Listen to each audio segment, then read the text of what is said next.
Hello everyone, आज हम करेंगे क्लास 7th की जो आपकी सोशल साइंस की बुक है उसका पार्ट नंबर 2 जो आया है उसका chapter number 5 India a home to many. So किस तरह से अलग अलग जगह से इंडिया में लोग आए, रिफ्यूजीज़ आए और किस तरह से वहाँ वो इंडिया में आकर ही बस गए और अपनी जो है जो भी उनके रिलीजन थे या जो भी उनके बिलीफ थे उनको किस तरह से उन्होंने ईजिली और बिना किसी डर के फॉलो किया। तो हमने इनके बारे में बहुत ज़्यादा पढ़ा है। अब आता है द अफ्रीकन कनेक्शन। तो ये क्या है, कैसे है, उसके बारे में यहाँ बात करेंगे। We have a different kind of story with the Siddis. तो सिद्धीज़ के साथ जो है अलग ही तरह की स्टोरी है। The Siddis are of uh African region. अब ये कौन से हैं जो अफ्रीकन रीजन के थे, इंस्लेव्ड देयर, वहाँ पर जो ये गुलाम थे। They were brought to India, वो इंडिया में लाए गए as slaved of Arab, Portuguese and British trader between the 7th and 19th century. So 1907 से लेकर 19th सेंचुरी तक उन्हें जो है अरब, पुर्तगालीज और ब्रिटिश यहाँ इंडिया में लेकर आए थे अपने गुलाम बनाकर, स्लेव्स बनाकर। In the 18th century some Siddis gained prominence in Muslim ruler armies and briefly controlled. तो धीरे धीरे क्या हो गया, 18th सेंचुरी में इन्होंने क्या किया, जो मुस्लिम्स थे, मुस्लिम रूलर जो थे उनमें जो है ये हेड बन गए, उनके जो आर्मी वगैरह थी उसके हेड बने और ब्रीफली जो है उसको धीरे धीरे वो कंट्रोल करने लगे अपने आप को वहाँ के, मतलब एक तरह से हेड बनने के बाद वहाँ उस जगह पर या उन लोगों पर अपना कंट्रोल बनाने। कहाँ कंट्रोल किया, parts of Bengal. Their cultural identity represent a fusion of African and Indian tradition. तो इनकी कल्चरल आइडेंटिटी अब क्या हो गई थी, अफ्रीकन और जो इंडियन ट्रेडिशन थी उनका फ्यूजन, उनका मिक्सचर हो गया था। The Siddis have a distinguished dance complement by African style drumming. तो इनका जो है एक अलग तरह का डांस भी था जिसमें जो है ड्रम बजाया जाता था अफ्रीकन स्टाइल में। Over time, they have adapted their language to regional influence and integrated African religious practice with adopted faiths of Hinduism, Islam और Christianity. सो टाइम के साथ साथ क्या हुआ, इन्होंने यहाँ की जो लैंग्वेज थी उस पर भी मतलब इनकी लैंग्वेज पे यहाँ की लैंग्वेज का क्या हुआ, इन्फ्लुएंस आया, जो रीजनल लैंग्वेज थी उनका। और धीरे धीरे जो इनके रिलीजियस प्रैक्टिसेस थी वो उनमें भी फेथ हुआ, किसमें, हिंदुज़म, इस्लाम और क्रिश्चियनिटी, इन सबका जो है उसमें इंटीग्रेशन आपको देखने को मिलता है अफ्रीकन रिलीजन्स में। The Siddis are designated as a scheduled tribes. तो इनको जो है शेड्यूल्ड ट्राइब के अंडर रखा गया। However the Siddis overall economic condition remain poor and efforts are being made to provide them with better access to education and livelihood options. तो इनके लिए जो है ओवरऑल इकोनॉमिक कंडीशन इनकी पुअर रही और बहुत सारे एफर्ट किए गए ताकि इनके लिए जो है एक बेटर एजुकेशन के लिए और इनके जो है रहने के लिए, खाने के लिए थोड़ी जो है चीज़ों को या बेटर ऑप्शन इनको प्रोवाइड किया जा सके ताकि ये भी अच्छे से रह सके। Yeah, what clues do you get about African and Indian cultural integration from the picture here and above? Identify the name of few features that are distinctly Indians. तो यहाँ पर पिक्चर्स दिए, इनको देखकर आपको क्या पता चल रहा है। So the picture shows a clear blending of African and Indian culture among the Siddis. The Siddhis wear Indian style cloth and ornaments. Their dance use African style drums with Indian influence. Their life shows a mix of African and Indian culture. This shows how they adapted and became a part of India. Mirabai Lobi was from the Siddhi community that settled in Gujarat. तो ये गुजरात में ही settle हो गए हैं। She worked hard for the upliftment of the women of her community. तो इन्होंने बहुत काम किया, जो इनकी कम्युनिटी की वुमेन थी उनके अपलिफ्टमेंट के लिए। Connecting them with banking service, उनको कनेक्ट किया बैंकिंग सर्विस से, एजुकेट किया उनको ऑर्गेनिक फार्मिंग किस तरह से की जा सकती है और बाकी जो जीवन यापन के जो भी ऑप्शन थे उन सब से। सी वॉज अवॉर्डेड द पद्मश्री इन 2023। तो इनको जो है पद्मश्री अवार्ड दिया गया 2023 में, किस लिए, उनकी जो सेल्फलेस सर्विस थी अपनी कम्युनिटी के लिए, उसके लिए इन्हें जो है 2023 में पद्मश्री अवार्ड दिया गया था। उसके बाद आता है द अर्मेनियंस इन इंडिया। तो ये भी जो इंडिया में आए थे। Armenia is a relatively small, छोटा है, mountainous country located between Turkey and Azerbaijan. तो अजरबैजान और तुर्की के बीच में एक छोटा सा पर्वतीय देश है, यानी कि माउंटेन्स आसपास में, just north of the Iran, Iran के बिल्कुल नॉर्थ में। सेंचुरीज अगो, तो कुछ साल पहले Armenian merchants traded in Indian spices and fine muslins. So जो मसलिन का क्लोथ होता है, मलमल का जो कपड़ा होता है, उसका ट्रेड करते थे और इंडियन के जो स्पाइसेस हैं, मसाले हैं, उनका ट्रेड करते थे। There is some historical evidence of them establishing a first settlement on the Malabar coast in the 8th century. So इनके जो है प्रमाण भी मिलते हैं, कुछ जो एविडेंस है, हिस्टोरिकल एविडेंस मिले कि कब जो है 8th सेंचुरी में इन्हें जो है मालाबार कोस्ट पे अपनी पहली सेटलमेंट की थी या पहली बस्ती बसाई थी। During the time of the Mughal in the 16th century, अब 16th सेंचुरी में मुगल के टाइम पे, जिसको हम ग्रेड 8 में पढ़ेंगे, many Armenians from Persia gained patronage from the emperors and began developing settlements in India.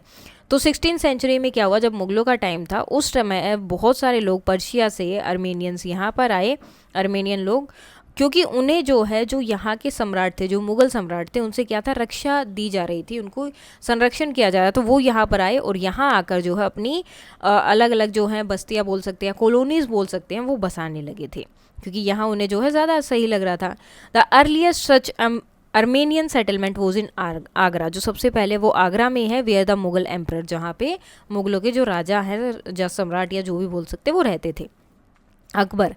उन्होंने उनको परमिशन दी थी टू बिल्ड अ चर्च, कि वो अपना चर्च बना सकते हैं, follow their Christian religion practice, और जो उनकी क्रिश्चियन की रिलीजियस प्रैक्टिसेस हैं उनको भी फॉलो कर सकते हैं।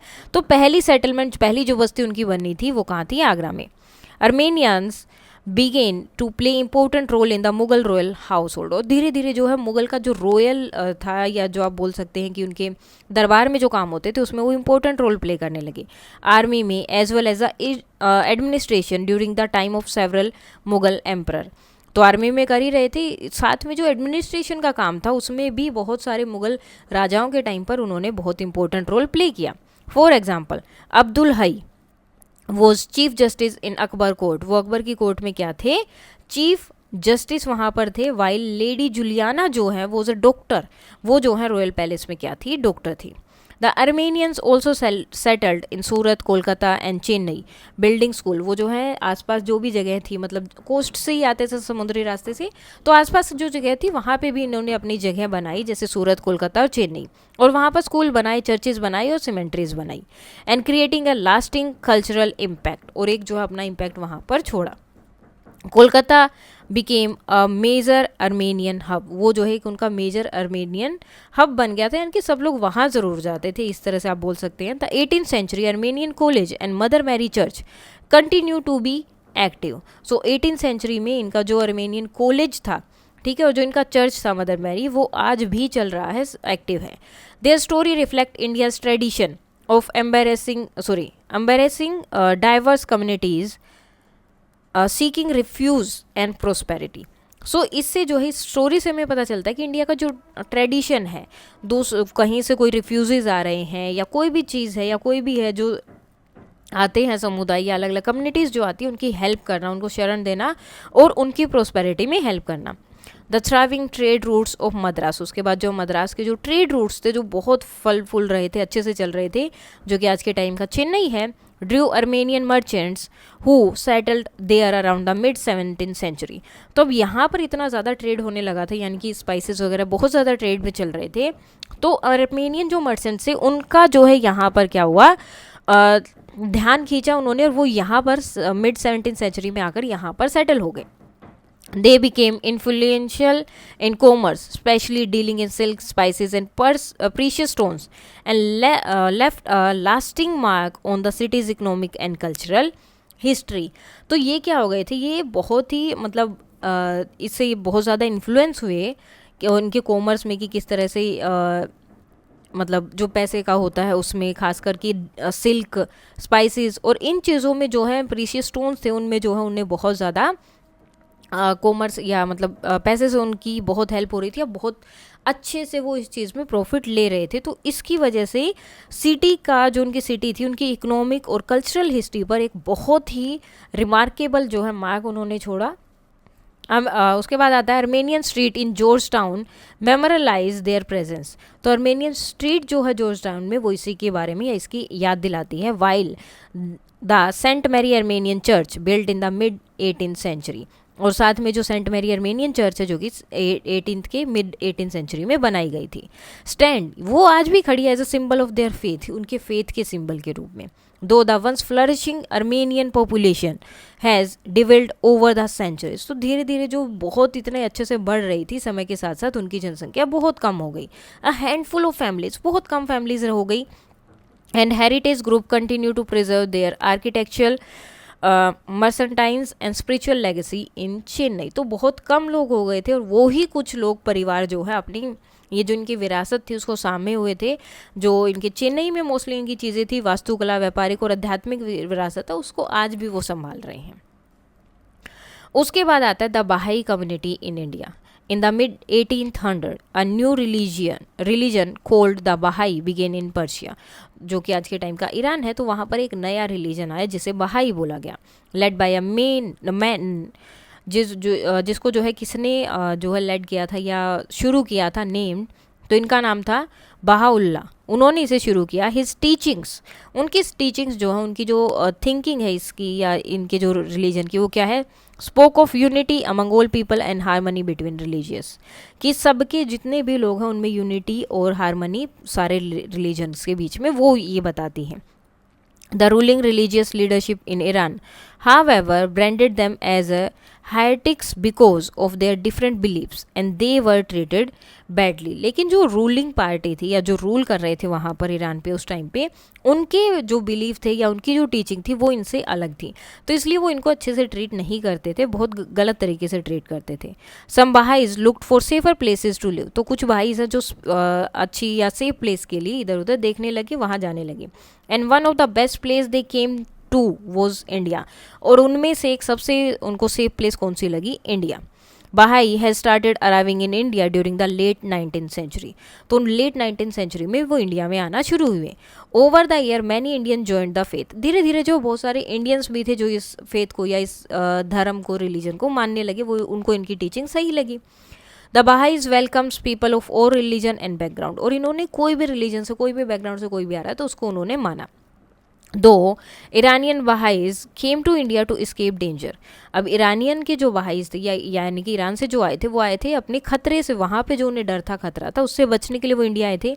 Most Baha'is here today are Indians, लेकिन आज जो बहाईज यहाँ हैं इंडिया में वो मोस्टली इंडियन ही हैं।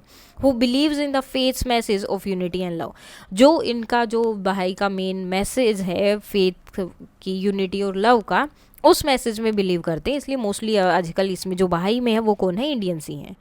The good maharaja and the Polish children, अब यहाँ पर आता है, if you happen to visit the good Maharaja Square in Warsaw, अगर आप वर्साव में जाएंगे और गुड महाराजा जो सिटी है या विजिट है, स्क्वायर जो है, उसको अगर विजिट करते हैं पोलैंड में, you may be surprise to see this monument, आप इस मोन्यूमेंट को देखकर बहुत सरप्राइज हो जाएंगे। There is an inspiring story behind this, इसके पीछे एक बहुत इंस्पायरिंग स्टोरी है। Poland was invaded during the second world war, second world war के टाइम पे पोलैंड पे युद्ध हुआ था, या उसको जो पूरी तरह से तहस नहस कर दिया था, आक्रमण किया गया था, विच टुक प्लेस बिटवीन 1939 एंड 1945, तो इस टाइम पे जो है ये युद्ध हुआ था, तो पोलैंड पे भी आक्रमण हुआ। Thousand of family were tone apart, बहुत सारी फैमिली जो है इधर उधर हो गई, मतलब अलग हो गई थी। And many children were orphan, और बहुत सारे बच्चे जो हैं ऑर्फन हो गए थे। Digvijay Singh ji, Ranjit Singh ji Jadeja, the maharaja of Nawanagar state present day Jamnagar, जो कि आज के टाइम का क्या है, जामनगर है। तो दिग्विजय सिंह जी, रणजीत सिंह जी जडेजा, जो नवानगर जो कि आज के टाइम का जामनगर है, वहाँ के राजा थे, वो टच्ड बाय दिस ट्रेजिडी, तो जब उन्हें इसके बारे में पता चला तो उन्हें बहुत मतलब बुरा लगा था कि ऐसा हो रहा है। He mobilised the Red Cross and other organisation to help him rescue the children and take them to Jamnagar, तो इन्होंने क्या किया था, रेड क्रॉस और जो बाकी के संगठन है उनको इकट्ठा किया और वहाँ पे जितने भी बच्चे थे उनकी रेस्क्यू किया, उनको बचाया और जामनगर लेके आए। And provided them with a safe place to stay, food to eat and care for them, और उनको जो है एक जगह दी जहाँ पे वो सेफ प्लेस दी, रह सकते थे, खाना दिया खाने के लिए, उनकी केयर की। He is credit with saving the lives of around 1000 Polish orphans between 1942 and 1946, तो 1942 से 46 के बीच में उन्होंने बहुत हजारों बच्चों की जान बचाई थी, जिसका क्रेडिट उन्हें दिया जाता है। Several thousand Polish refugees fleeing from other areas were also welcomed to stay in the safety of his state, और बहुत सारे जो पोलिश थे जो वहाँ से भाग गए थे, उन्हें भी जब इसके बारे में पता चला तो वो वहाँ पर आए और उनकी स्टेट में, उन राजा की स्टेट में उन्हें क्या हुआ, उनको भी जगह दी गई, वेलकम किया गया। The children and other return home safely after the war ended, और जब ये वॉर ख़त्म हो गई तो सारे जो बच्चे थे या जो बाकी सब लोग थे वो वापस जो है अपनी जगह पर पोलैंड में चले गए थे। In the early 21st century, his service to the people of Poland was recognized by the President of Poland and monument was constructed in the Maharaja's honor.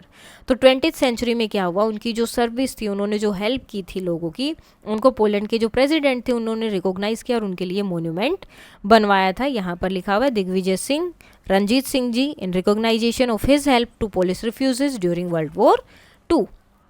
India was a home away from home, even if for a brief period. तो उन्होंने बोला कि India जो है एक घर की तरह है, घर से दूर एक घर की तरह उन्होंने हमें ट्रीट किया, चाहे वो घर से दूर ही था, ये एक छोटे से टाइम के लिए भी था.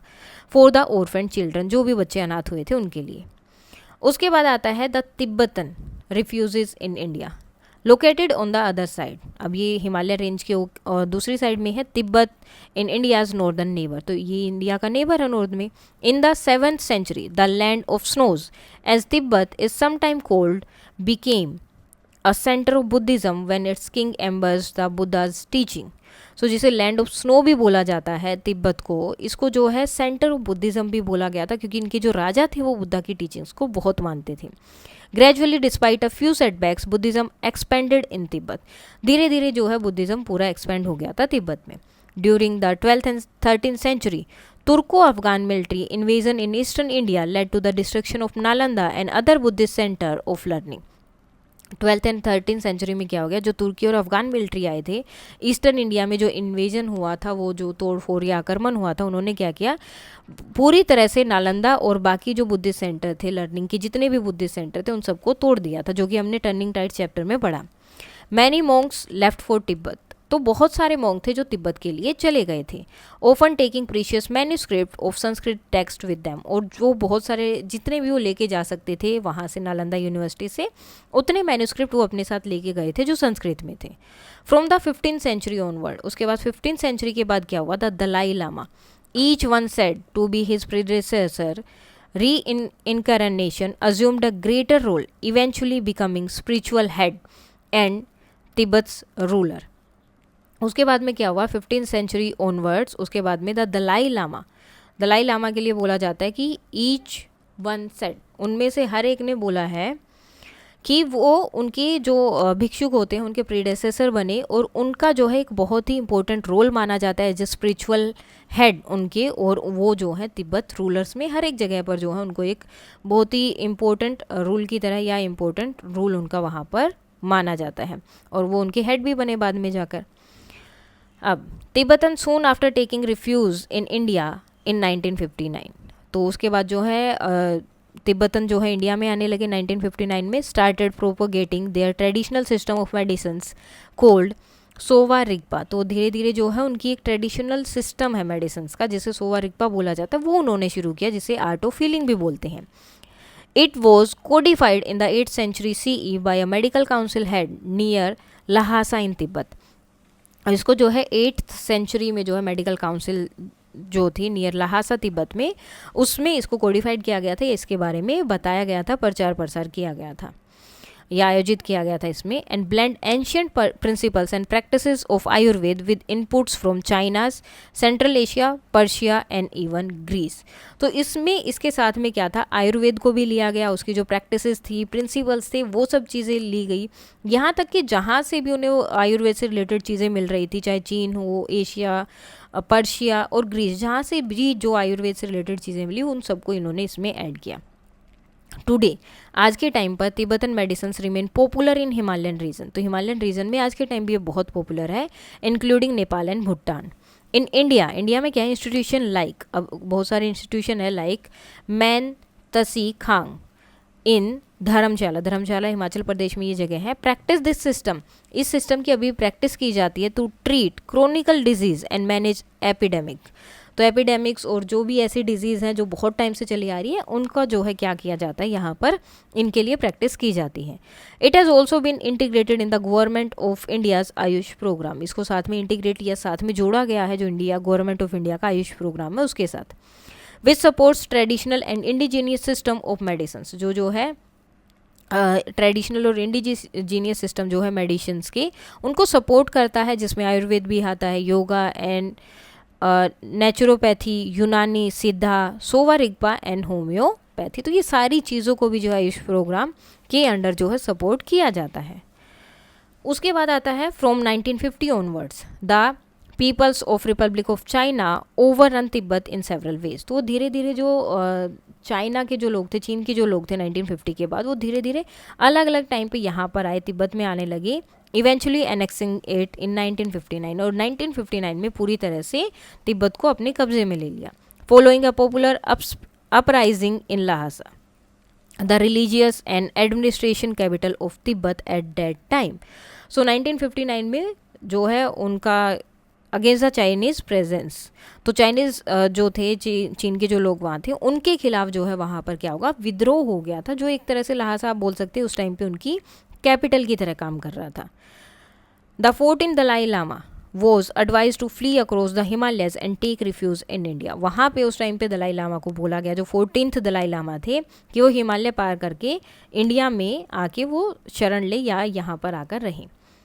Where the government granted his asylum, जहाँ पे जब वो यहाँ आए तो गवर्नमेंट ने उनको जो है जगह दी, शरण दी।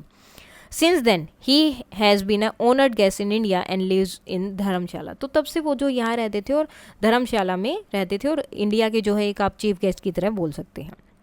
From where the central Tibetan administration function as a government in exile.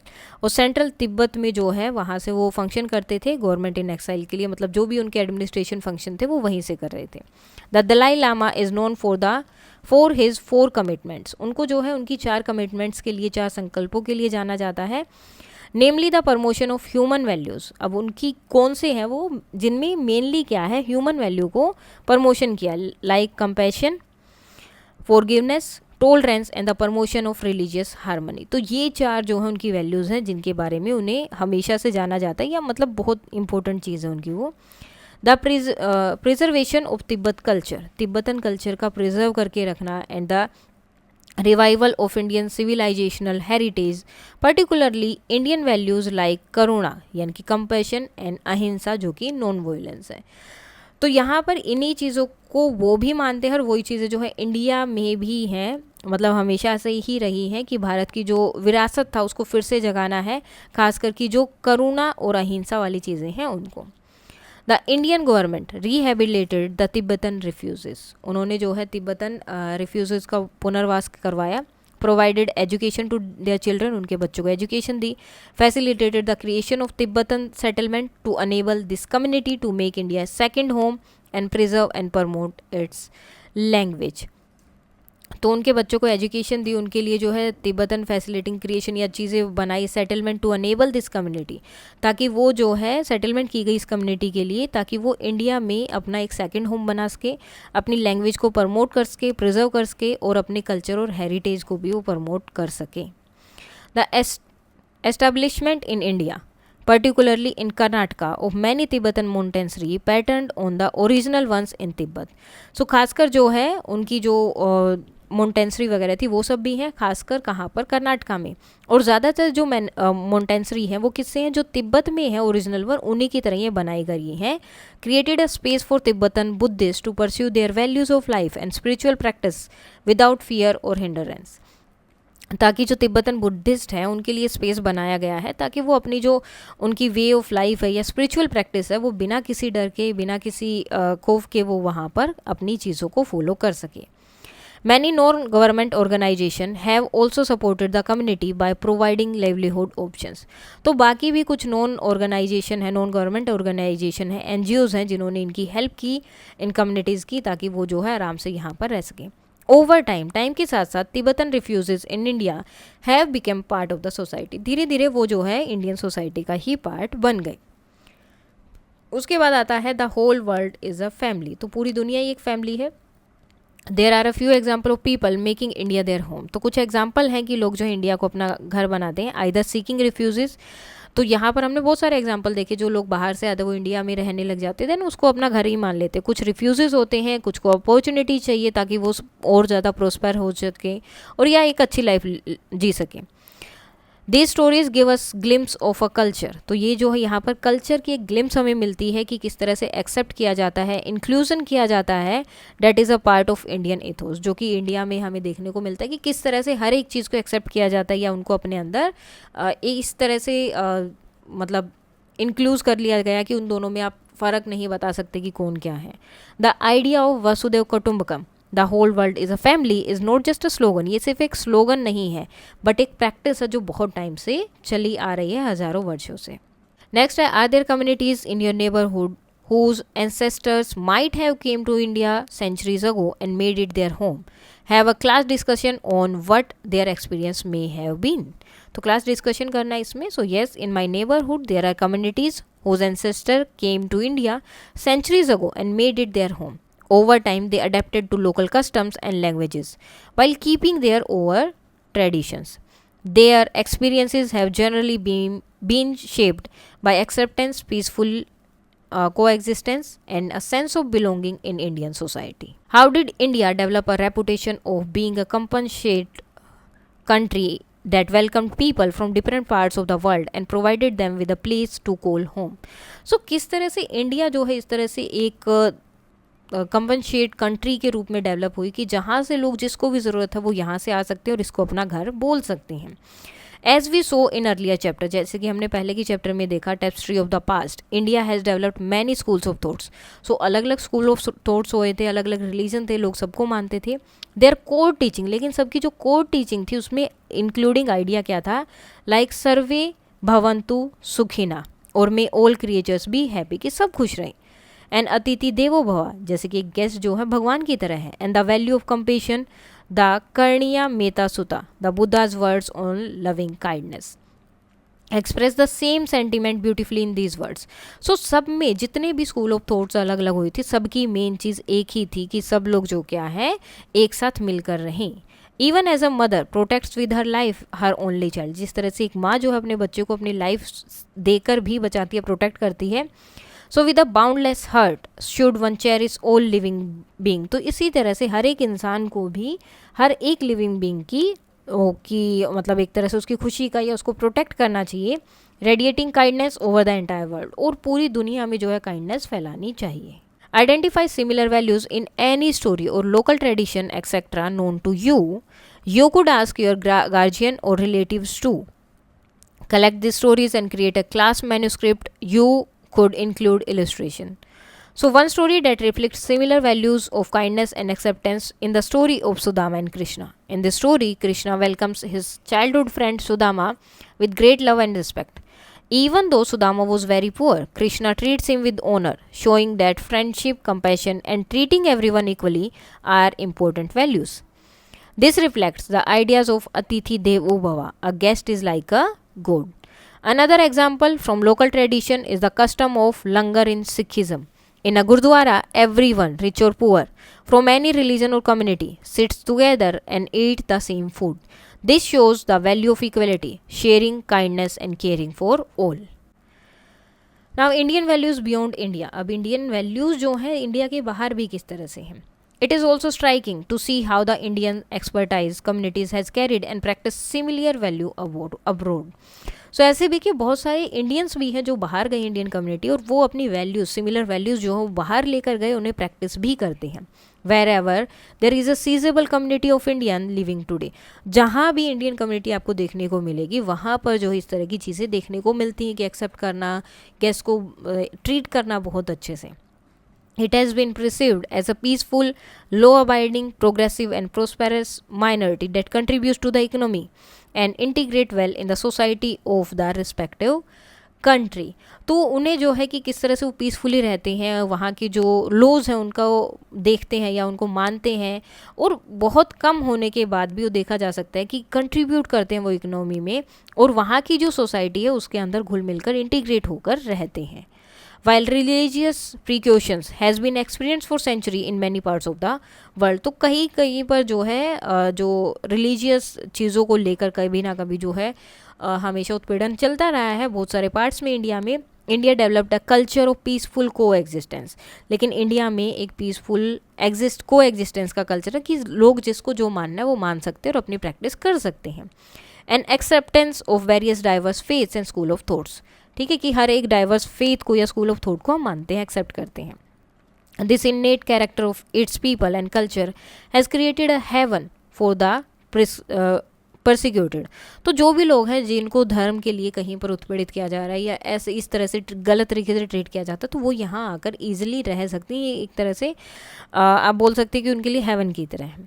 There are also many cases where people came intending to conquer India but were conquered instead by our diverse culture, rich philosophy and knowledge tradition, unique geography and climate and thriving economy.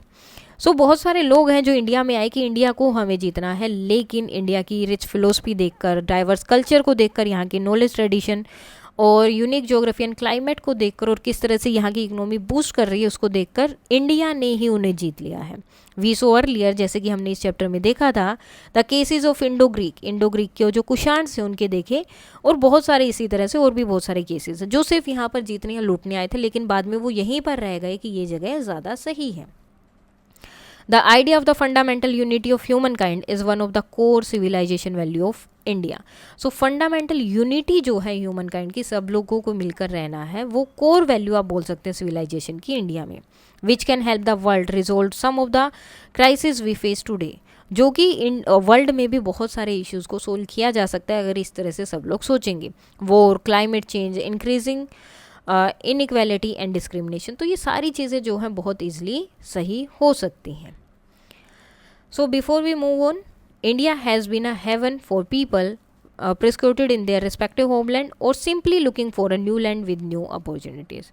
तो उन सब के लिए जो एक haven की तरह था, जिनको जो है अपने होमलैंड पे जो अच्छे से ट्रीट नहीं किया जा रहा है, ये जो न्यू लैंड पर नई अपॉर्चुनिटी सर्च कर रहे हैं उन सब के लिए. India's cultural values such as Vasudev Kutumbakam, Atiti Devo Bhava और सर्वे भवन्तु सुखिना are the basis for the sense of inclusion. ये क्या है? सेंस ऑफ इंक्लूजन है कि किस तरह से एक साथ मिलकर रहना है.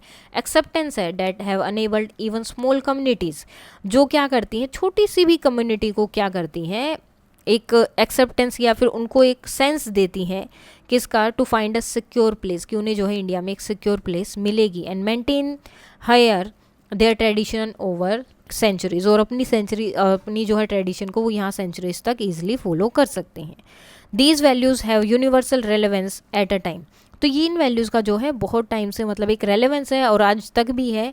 Where there are multiple crisis facing the world, जहाँ पर जो बहुत सारे क्राइसिस चल रहे हैं वर्ल्ड में, वहाँ पर इन वैल्यूज़ का अपने लिए एक अलग ही वैल्यू है.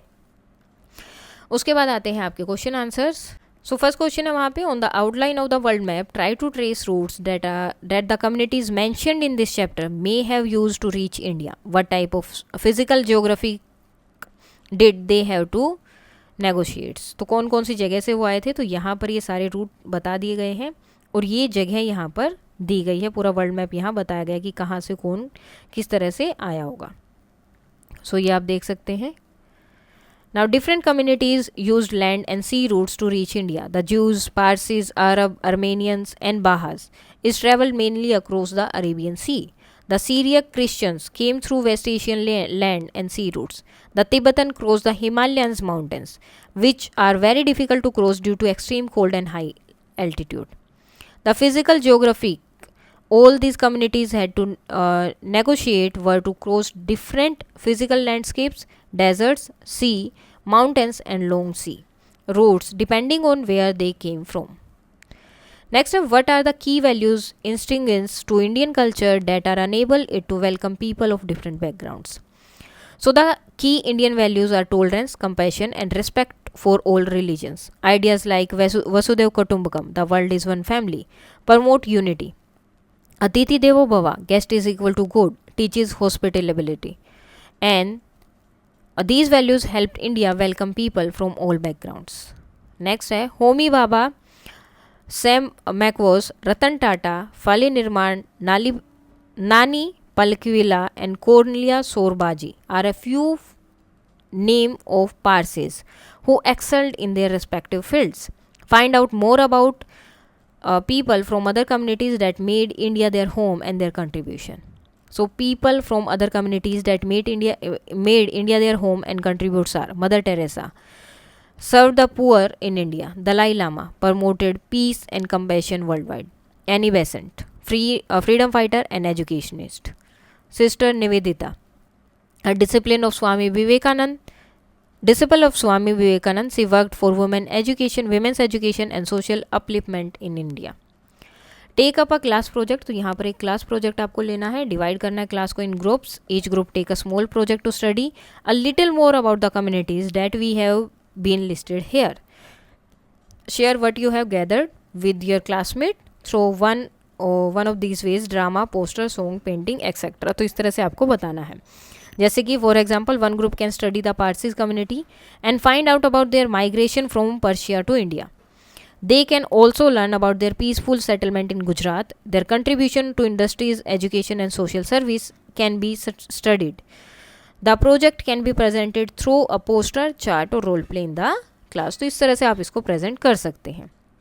सो इसके साथ ही आपका ये चैप्टर कंप्लीट हो जाता है। कोई डाउट है तो आप बता सकते हैं। That's all for today and please like, share and subscribe. Thank